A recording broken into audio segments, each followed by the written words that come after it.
Riding a bike for a living is a pretty sweet gig. None of this 9 to 5 stuff. We want to know, what does a pro mountain biker actually do day to day? How much work is it? Jerome, let's say you meet someone for the first time, they don't know anything about you, and they ask you what you do for a living. What is your answer? I ride bike. It's hard for people to understand sometimes how I can do that as a living, but this is what I do. Well, now I tell them that I'm a professional cyclist, but I used to tell them anything. Gardener, worked in the bank, but now I've realised that I'm not going to be doing this forever, so I need to make the most of it. I was just explaining them that I have a lot of luck to be racing my bike for money, and that's not summary. The summary of this is not only racing 3 minutes on every country. It's testing all the winter, trying new stuff, working with brands to develop stuff, training on your body, taking care of you too, because it's a lot of problems, when you go to the physio, they're like, oh my god. And just trying to be the best athlete I can, and I'm still going to school too, so I'll be telling them that I'm going to school as a normal guy too, to try to keep a foot on the real life. What do you think is the perfect balance? I guess you've got to win races, but Is that more important than being a good ambassador for the brands you represent? I would say both are very important, but some people has managed being a good ambassador without any result to actually become a pro rider and do a good job with it. I would say it's just finding the right balance of what you feel that is most motivation for you, and definitely having a good 50-50 would work. I think both's important. If you can do both, that's awesome, but I think it's pretty hard to be good at winning races and to also be doing everything else and covering all angles. So I think it depends on what you get paid to do. My mum used to tell me that you can't burn the candle at both ends of the stick. Well, yes. In my kitchen I have a thing written on the wall that says you can do anything but not everything. I think today you need to have both.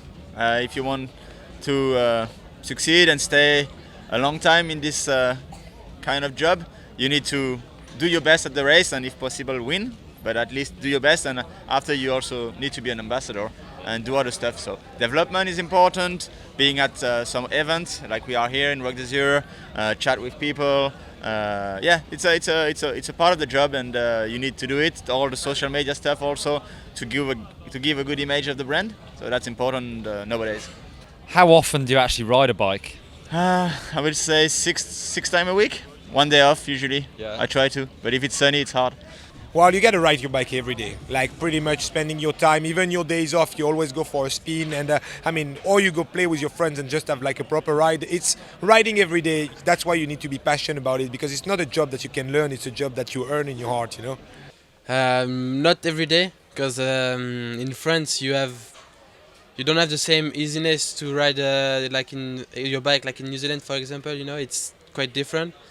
But I ride my BMX bike twice a week, enduro once, and downhill once a week.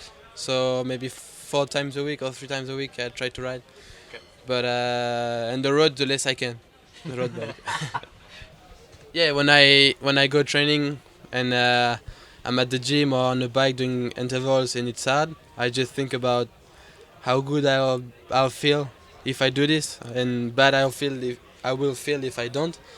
And I'm thinking about Greg, Josh, all the riders that are training too. So if you can't beat Aaron, Troy, all those guys without doing pain to yourself. So it's the bad side of being pro, because it's not funny every day. Because honestly, it's when you show to people videos and stuff, it's riding, traveling, and stuff. But behind this, you have all the times you're putting yourself, you're asking yourself questions, you're a little bit down and stuff, and it's a good fun, but it's sometimes really hard too. Well, we talk about motivation and passion, and clearly when you are deep in the hole, that you had a big injury, the first thing is to stay positive in your head. Understand that it's part of the game, it's part of the job. You know that every time you take a start, you have a risk for injuries. And if it does happen, keep your mind up, keep your mood up, stay motivated, and don't never give up. But I will say the stress, because you have to be focused and stress for a long period. So that's hard when you're at home and you want to do barbecue with your friends, or you just want to ride for fun, but you have to do intervals and train. So that's for me the hardest part. But you know, it's not too bad as a job, and I don't really wish to do something else right now. Do you ever get bored of riding your bike and perhaps wish that you had a normal job? Not really. I don't get bored of riding my bike. I get bored of the feeling, you know, that racing gives you, like the nerves and the preparation and the waiting. I get bored of that, you know. Everyone kind of gets a bit over it, but I don't get bored of riding my bike, so to speak. Get bored? Not really, but I like to stop for a while in the winter when it's cold and do some cross-country skiing, downhill skiing, other stuff, climbing. So that's my break. But once in the season, I'm not really bored, and I'm lucky enough to travel and to go to different places, so it's good because I can ride a lot of different trails. A little bit of time is at the office, like answering some email, requests from the partner, some development stuff, like I gave them feedback, and the other side is training.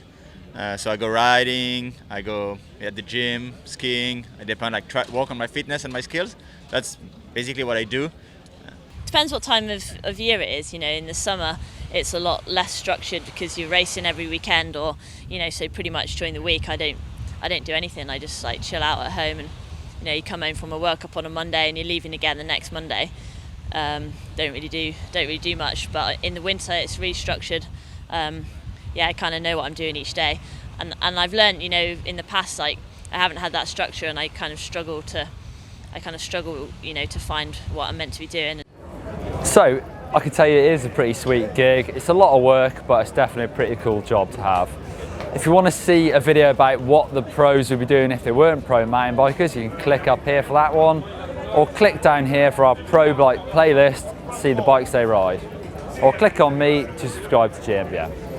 Yeah, it depends what mood you're in. You know, if you've got a little while to explain what you do and you know what it's all about, then for sure I'll tell them. But if you're just like in a rush or you can't really be asked to do a bit of a grump, then just make something up.